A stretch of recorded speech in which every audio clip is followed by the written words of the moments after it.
everyone, welcome to the Social Network. Let's quickly take a look at what's on the show today. The government fast-tracks changes to the anti-rape laws, but activists say this is against the spirit of what they came out in the streets for and is a complete letdown. And the biggest game of the year in America began only when the lights went out for more than 30 minutes. But Beyonce and gals lit up the stadium with enough oomph during halftime. And on World Cancer Day, don't get caught with the myths surrounding cancer. Coming up later is a fact versus fiction analysis. The government defended its decision to clear an ordinance on Friday which broadened the definition of rape to sexual assault and include death penalty as a punishment in extreme cases.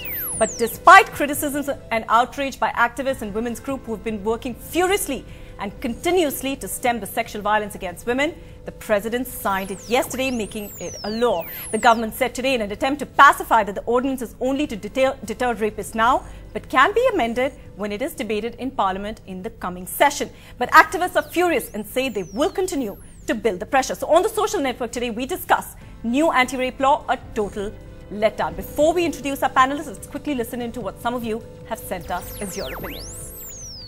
Implementation, passing that laws, passing that ordinance is just like an illusionment to the society, just an illusionment to the women's movement going on for this time. So it should be made sure that whatever has been done, whatever they are doing should be in line with what we demand at today's time. It should be taken in consideration what is happening in Assam, what is happening in J&K, whatever is happening around the world. So all these things should be considered and government should reconsider it. The Verma committee, whatever recommendations were there, like basic points was like basically the fact is like juvenile age was not reduced. The basic point was age should be reduced from 18 to 16. But they say no, and they have not mentioned the logical or basic reason why they were not decreasing the age. And they were saying that he bacha hai, juvenile hai, uski psychology and not problem hai. But I believe that the fact he raped is he is not a juvenile. He was not 5 saal or 6 saal ka bacha.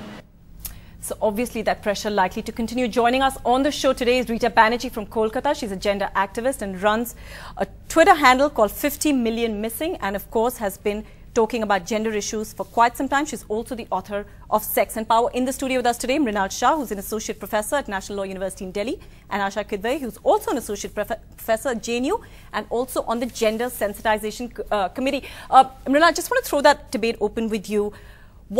For you, what is the biggest problem in the ordinance that the cabinet has passed? I think there are various problems in the ordinance that has been promulgated, and one major issue here is the differentiation made between penetrative and non-penetrative acts, which was there in the Protection of Children from Sexual Assault Act bill. And in this ordinance, what they've done is they've merged it together. So, for instance, there's a definition saying that if a person touches the genitals or the breast of another person, that is equivalent to sexual assault, punishable with imprisonment for 7 years. Right. And the other thing is the age of sexual consent has been increased from 16 to 18 in the Indian Penal Code. And you also have an aggravated offense of sexual assault now, which means that the minimum punishment for, say, consensual sex with a girl under 18 but Asha, I just want to say, this whole thing about making the age to 18 is basically making young sexual offenders out of young boys and girls. Yes, you see, because the law says that it's even consensual sex between 16 people between the age below 18 is a violation of the law. And in fact, the whole, the 1860 law gave us control by the husband of the woman, of children by their parents. And in fact, we've been set back because today, unlike the 1860 law, a woman can be a rapist. Now, Kashish, I just want you to think what this means. That means I go and commit rape against a woman. And how do I prove rape by a man? You're going to find, some DNA or some other kind of forensic evidence. And before she can go and file a complaint, I go and file a complaint that she raped me. So it is incredibly shocking that the perpetrator is possibly a woman. So women are rapists now. This is what the government has given us. And I think it should hang its head in shame. Rita, what do you make of that? For me, one of the biggest issues with this was that when Justice Verma, when he gave his first media interview, the one thing they were very clear on is that they understood that the problem with the perpetuation of rape and violence was, it didn't have to do with the laws, it had to do with the system, with the implementation of system, and there was very clear an emphasis on accountability, and they have set how they wanted that from the police, with checking for the backgrounds of politicians, with rape records, etc.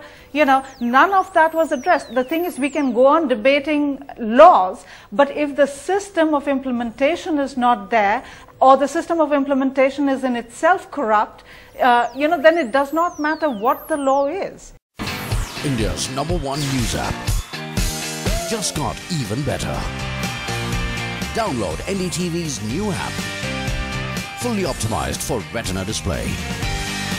Full screen view. Faster response time. And Sudoku. NDTV's new iPad app. Download now.